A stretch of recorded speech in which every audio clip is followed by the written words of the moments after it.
लेकिन यहां पर रहने वाले आदमी को देखिए, ऐसे कमाएगा जैसे साथ लेकर जाएगा, पैसा छूटता ही नहीं है उससे। एक बड़ी सुंदर सी बात मुझे याद आती है कि एक बहुत बड़े सेठ जी थे, जितने बड़े सेठ जी थे उससे कई गुना ज्यादा वो कंजूस थे। प्यार से बोलो राधे राधे। बहुत कंजूस थे, पत्नी भी दुखी थी उनसे, इतने कंजूस थे। पत्नी कहती कम से कम हरी सब्जी लाके तो दे दो, रोज रोज दाल खा रहे हैं।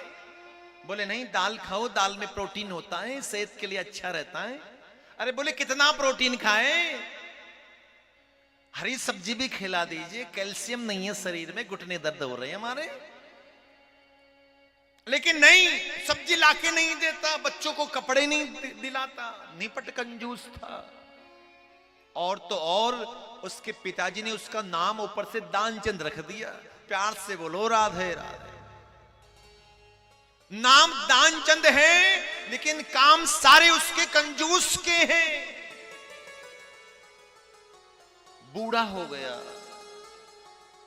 पत्नी कहने लगी ये इतना धन संपत्ति वैभव क्या साथ में लेके जाओगे, थोड़ा सत्कर्म करिए, थोड़ा दान दीजिए।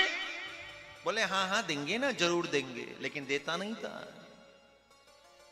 पत्नी से रहा नहीं गया, कहने लगी कि जीवन में एक तो सत्कर्म कर लीजिए, अरे ज्यादा नहीं तो अपने घर से 10 किलोमीटर दूर गंगा जी है, उसमें ही नहा के आ जाइए। बोले हाँ हाँ उसमें जरूर नहाऊंगा। दूसरे दिन सेठ जी चले गए गंगा नहाने के लिए, पैदल पैदल गए। वो भी विचार करने लगे, देखने लगे घाटों को, विचार करने लगे कि अभी नहाऊंगा तो पंडे आ जाएंगे दान लेने के लिए। वो उस घाट पर नहीं आया जहां पर पंडे बैठे रहते हैं, वो वहां गया जहां मुर्दों को जलाया जाता। बोले यहां कोई नहीं आएगा। प्यार से बोलो राधे राधे, जोर से बोलना पड़ेगा। जहां मुर्दों को जलाया जाता है, दानचंद जी वहां चले गए। और जैसे ही वहां गए तो गोविंद से रहा नहीं गया ठाकुर जी से। सेठ जी जैसे ही गंगा में गए, डुबकी लगाई, और जैसे ही बाहर निकले सामने गोविंद खड़े हैं, ब्रह्मचारी का रूप लेकर, ब्राह्मण का रूप लेकर।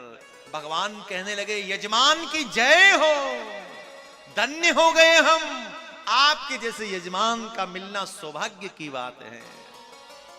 सेठ कहने लगा कि क्या मतलब? बोले मतलब कुछ भी नहीं है, अब आपने गंगा स्नान किया है, थोड़ा दान करिए ना।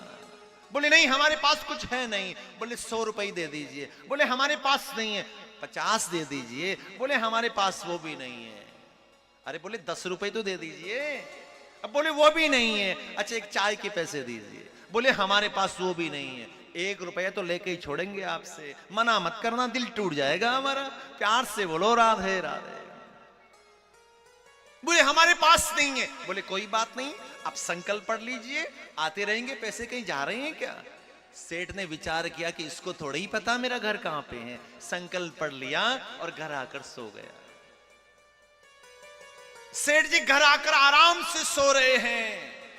गोविंद की कृपा देखिए, दूसरे दिन सुबह सुबह वही भगवान ने ब्रह्मचारी के रूप में, पंडित के रूप में सेठ का दरवाजा खटखटा दिया।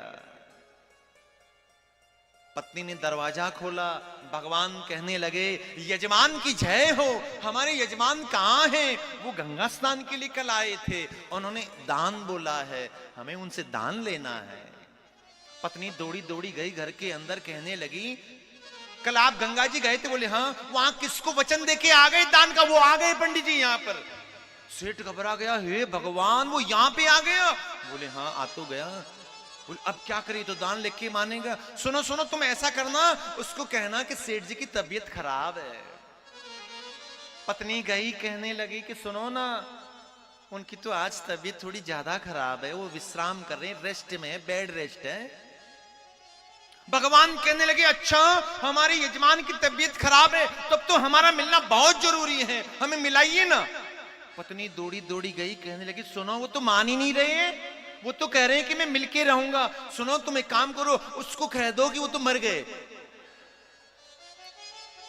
पत्नी दौड़ी दौड़ी गई और कहने लगी कि सुनो ना, वो तो मर गए। सोही भगवान कहने लगे, हे मेरे दानचंद, तू ऐसे नहीं जा सकता है। हे भगवान, तूने ये क्या किया?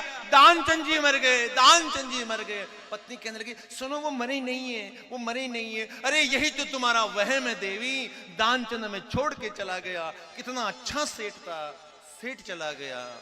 भगवान जब रोए, जोर जोर से बोले, तो अगल बगल वाले मोहल्ले वाले आ गए, 10-20 माताएं आ गई। सेठ की पत्नी को पकड़ लिया और कहने लगी, घबराओ नहीं, है भगवान की अब होनी कौन टाल सकता है। पत्नी रोने लगी, हे भगवान, वो मरे नहीं है, वो मरे नहीं है। भगवान कहने लगे, मौत ज्यादा है सेठ के अंदर, विश्वास नहीं हो रहा, ये तो तुम्हारा मोह है, वो हमारे दिलों में जिंदा है, चिंता मत करो तुम।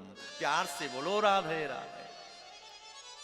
और सेठ को देखिए, पूरे मोहल्ले वाले आ गए, लेकिन श्वास रोक के पड़ा है। कारण क्या है? 1 रुपया नहीं देना पड़े। सेठ पड़ा है श्वास रोककर। मोहल्ले वाले आ गए, अर्थी की तैयारी कर रहे, अर्थी सजा रहे हैं। बांस आ गए, उसको वस्त्र पहना दिए, पहन दिया, लिटा दिया, लेट गया और चलने लगे। सेठ को देखे, फिर भी नहीं हिला वो। जाने लगे और शमशान के अंदर लकड़ियां रख दी, सेठ को ऊपर लिटा दिया। भगवान ने कहा कि ये तो जली जाएगा, लेकिन रुपया नहीं छूटेगा। भगवान गए और कहने लगे कि सुनो, मुझे जजमान से कुछ बात करनी है। भगवान सेठ के पास गए और कान में कहने लगे, मैंने दुनिया देखी है, लेकिन तेरे जैसा आदमी नहीं देखा है। तू जीता, मैं हारा, हमें नहीं चाहिए रुपया, तू खड़ा हो जा, नहीं तो मर जाएगा, मुझे पता है। प्यार से बोलो राधे राधे, जोर से बोलना पड़ेगा। ऐसे ऐसे निपट कंजूस इस दुनिया के अंदर हैं, मर जाएंगे लेकिन 1 रुपया नहीं छूटेगा उनसे। पैसा कहां छूटता उनसे? पैसा नहीं छूटता है। त्वदीय वस्तु गोविंद त्वमेव समर्पये। जो कुछ भी है हमारे पास, भगवान का दिया है। कहते